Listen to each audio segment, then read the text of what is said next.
Hey, what's up guys? Red Wolf here. So, I wanted to do a review of two of my favorite cartoon reboots. I'm gonna start with the 2002 He-Man cartoon, and in the next video, I'm gonna talk about the Thundercats 2011 show. So, let's talk about the show we have right here. Now, I'm one that never grew up in the 80s, which means I never grew up on the original He-Man cartoon. But then a portal to this old school goodness was created, the internet. I've watched some episodes and couldn't get into it because it has aged really badly. Most cartoons that were created during the 80s He-Man era were meant to sell toys. Basically, every episode was a 20-minute toy commercial for toys, carefully introducing new characters every now and then.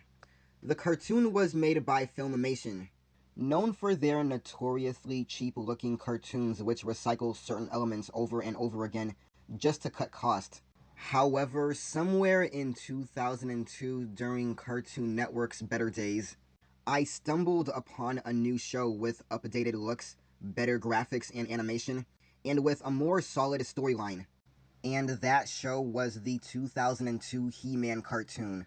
Now, the two seasons were managed to be made in 2002 and 2003, living up to my expectations and then some. They had managed to capture the magic and the essence of the 1980s animated series to the very heart and all. But way better because they had managed to evolve the franchise. This evolution took the new animated series in a more mature direction, without it becoming unsuitable for younger viewers. This show was a much better updated version of the original show. And sorry to all those 80s kids out there, but this show totally blows the original out of the water.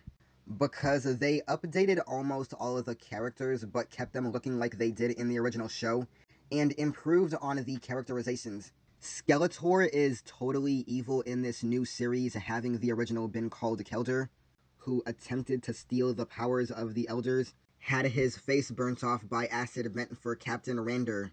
He had fled back to the mountains with his minions and was trapped in a dark hemisphere for many years because of the mystic wall created by the sorceress and the man of arms, but was destroyed by Skeletor and his minions, who were now free to conquer the light side of Eternia and steal the Elders' powers.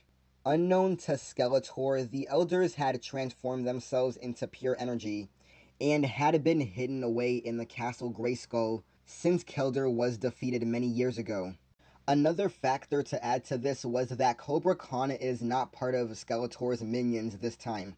In fact, he has his own agenda to free King Hiss, who was imprisoned with the Void deep inside a Snake Mountain by the Elders and the mystic Zordak, whose brother was killed by King Hiss. Snake Mountain was originally built by King Hiss's army as a fortress to launch a full-scale invasion to Eternia. The Masters of the Universe reboot does not disappoint. A new theme seems to have sprung up lately in shows and movies in this sympathy for the devil. Basically, you get more information on the enemies, not just that they are bad guys or they are totally evil. The bad guys actually have an agenda, a reason for being, and some charisma. This makes the story more dynamic and the character interactions more interesting and even intense. This is what the new He-Man series has. The multiple aspects of characters. It seems the original featured whatever goofy thing was going on till the time Adam became He-Man. Then it was fighting until he won, which is pretty boring. This show features more, which really adds to how deep the story gets and how impactful the events are, etc. In this show, He-Man is all-powerful, but he is still just a boy, and not an alter ego like the original. The Masters are drawn together in something of a loose collision, as they can be missiled or almost switch sides. The power possessed by everybody can be encountered in many ways or another, which is good for the fact that it provides a weakness and thus need on the character's part to think about what is going on. The real neat aspect of this show is Skeletor. We see how he is created, and we know why his followers follow him, as evidenced by an episode in the first season where, faced with the He-Man and the King, Skeletor can run, but instead he turns and fights. He won't back down, and thus he gained my respect. Sometimes the writing did not always follow through on this, but they did a good job on showing Skeletor as a man. The story usually revolves around protecting the source around He-Man's powers, Castle Grayskull, from those that seek to use his selfish intentions. This results in He-Man's group battling Skeletor's forces and thwarting his schemes to conquer Eternia. However, on occasion, a story will revolve around a certain character background or a character flaw. These are welcome excursions and do much to expand the importance of the intent of each character. I particularly loved learning more about the relationship between Teela and her adopted father, Man at Her Arms, as it pertains to her blood mother, who happens to be the sorceress and the protector of Castle Grayskull. Other plots involve the infamous Snake Man re-emerging from their prison, and Skeletor's main squeeze, with Evil Lynch defying him or her pursuit for glory. All the plots lent themselves well to interesting scenarios and the potential for drama. And I have to say, the production really outdid itself. The scenes look incredible and the action is very fluid. The details are fully crafted and the vivid colors look very pleasing. The designs are a refreshing update to the modern era of superheroes.